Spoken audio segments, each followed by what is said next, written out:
Sitting under a sunny sky, with a full champagne glass in my hand, watching the bride and groom, I really had nothing to complain about. Except that I hated weddings.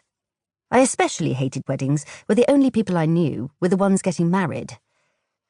I smiled as Noah made Truly laugh by whispering something in her ear.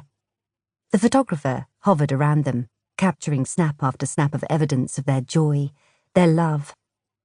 If anyone deserved it, Truly did. I was genuinely delighted to be here, to see her have her happily ever after. I just wished I didn't have to feel this awkward. There was nothing like a wedding to make a single person feel alone. If I'd still been at Relegra magazine, I could occupy myself with figuring out how to spin the weekend into a listicle. How to survive a wedding without a +1, or wedding hookups. I do or I don't.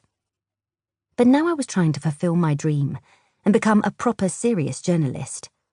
Weddings simply wouldn't inspire the kind of content my editor was looking for, unless I managed to uncover an investigative goldmine. Inhumane work conditions at the glitter factory, perhaps, or the seedy underbelly of floral arrangement. Long shots all. After taking the plunge to start freelancing so I could pursue more serious, hard-edged journalism, I'd landed a maternity leave, covering for a writer at The Post. The Post! I could barely believe it. A couple of times, I considered taking a pillow to work and sleeping under my desk. I was so desperate to get the most out of the opportunity. It went without saying that writing for The Post was very different to writing for Relegra. I was used to writing upbeat articles about how to knit or spice up your sex life or how to spice up your sex life with knitting. Overnight, I had to switch gears and research leading politicians and breaches of legislation by the aluminium industry. It was more exciting than it sounded. I loved immersing myself in a subject and thinking about nothing else for weeks, rather than flitting between makeup tips and poncho reviews. The problem was, with few contacts and a history of women's magazines, I'd not been able to find a juicy story yet. I'd just done small bits here and there and helped other, more experienced journalists with research.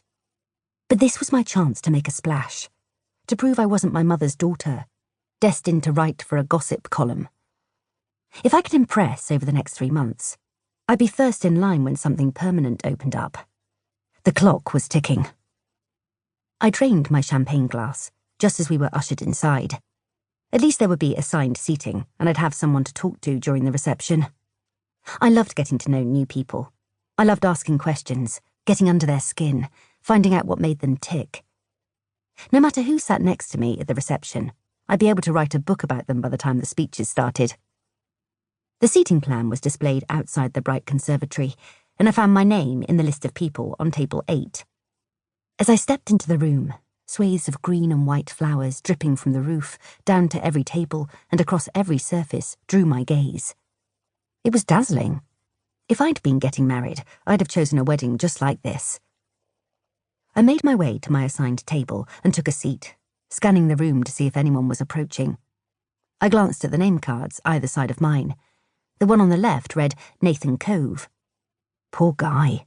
Probably hadn't even heard of the idiot banker who was partying his way through London after making £10 trillion or something when he sold his company last year. I knew all about that Nathan Cove because my mother enjoyed writing about him, which meant I got to hear about his exploits over dinner. This Nathan Cove probably loved spreadsheets and lived with his mum. Then, on my right, was Tom Miller. It was a Hardy-esque name that conjured up a man full of integrity and grit. A man with a story. I began to feel a little better. 2 people who would be forced to talk to me. I could pepper them with questions and prepare to write their biographies.